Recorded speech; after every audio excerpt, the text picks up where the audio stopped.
22শে জানুয়ারি অযোধ্যায় রাম মন্দিরে রামলালার প্রাণ প্রতিষ্ঠার পর রাম আবেগকে কাজে লাগিয়ে ময়দানে নেমে পড়ল বিজেপি। বুধবার রায়গঞ্জ ব্লকের কনভেনর মানুষ ঘোষের উদ্যোগে রায়গঞ্জ বুথ পর্যায়ে সম্মেলনের আয়োজন করল বিজেপি। রায়গঞ্জের মধুপুর সংলগ্ন জাতীয় সড়ক বাইপাসের ধারে বুথ কার্যকর্তাদের নিয়ে সম্মেলন করল বিজেপি নেতৃত্ব। এদিনে সম্মেলনে উপস্থিত ছিলেন রায়গঞ্জের বিজেপির সাংসদ দেবশ্রী চৌধুরী, বিজেপি জেলা সভাপতি বাসুদেব সরকার সহ বিজেপি নেতৃত্ব। লোকসভা ভোটের আগে বুথ স্তরে দলীয় শক্তি বৃদ্ধি ঘটাতেই এমন সম্মেলনের আয়োজন করা হয়েছে বলে জানিয়েছেন সাংসদ দেবশ্রী চৌধুরী।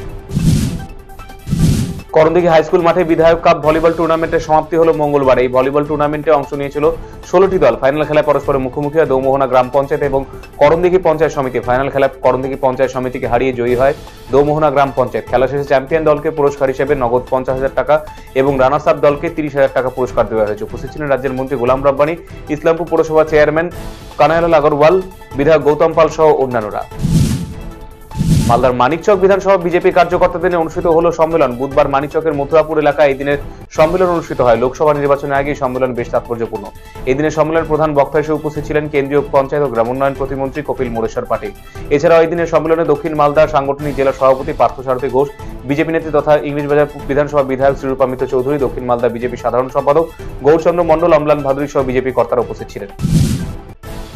জাল তপশিলি উপজাতি শংসাপত্র বাতিল করার দাবিতে মালদা জেলাশাসক দপ্তরের সামনে বুধবার ধর্ণা আদিবাসী সংগঠন পশ্চিমবঙ্গ আদিবাসী কল্যাণ সমিতির। এদিন এই ঘটনায় পুলিশের সঙ্গে ধস্তাধস্তি বেঁধে যায় বিক্ষোভকারীদের। আহত হয় এক সিভিক ভলান্টিয়ার সহ পুলিশ কর্মী। জেলাশাসক দপ্তরে প্রবেশ এবং বাহির পথ দুটো আটকে বিক্ষোভ দেখাতে থাকেন আদিবাসীরা।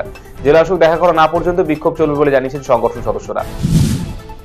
রায়গঞ্জ থানা উদ্যোগে জনসংযোগ কর্মসূচি পালিত হল রায়গঞ্জ ব্লকের পারধা অঞ্চলে। বুধবার এলাকায় শিবির করে ভোটার কার্ড, এটিএম কার্ড, পাসবুকের মতো প্রয়োজনীয় দ্রব্য, হারিয়ে যাওয়ার মিসিং ডায়েরির কপি তুলে দেওয়া হয় আবেদনকারীদের হাতে। পাশাপাশি এলাকার দুস্থ মানুষের মধ্যে শীতবস্ত্র তুলে দেওয়া হয়।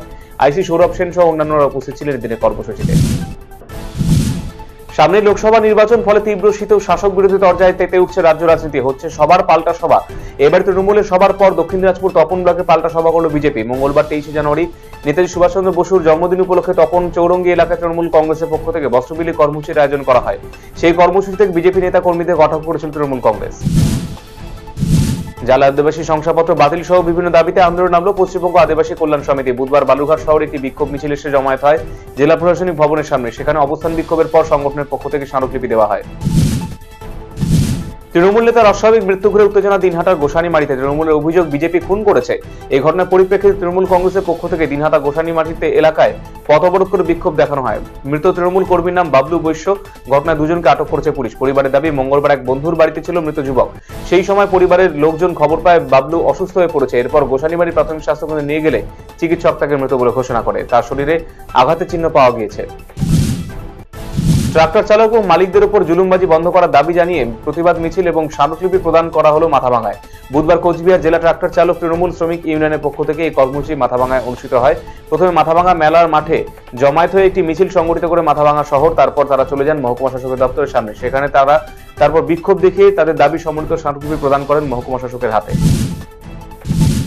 কেবলমাত্র 5 বছরের জন্য উত্তরবঙ্গ তথা রাজ্যকে ট্যাক্স ফ্রি করে দেওয়া হোক, তাহলে ওষুধ কোম্পানি সহ বিভিন্ন কোম্পানি তাদের ম্যানুফ্যাকচারিং ইউনিট চালু করতে পারবে, যা পাশের রাজ্য সিকিমে দেখা যাচ্ছে। বুধবার ফার্মাসি প্রফেশন এবং দেশের প্রথম ডিপ্লোমা ফার্মাসি কলেজ তথা জলপাইগুড়ি ফার্মাসি কলেজের প্ল্যাটিনাম জুবিলি অনুষ্ঠান মঞ্চ থেকে এমনই দাবি উঠে এলো।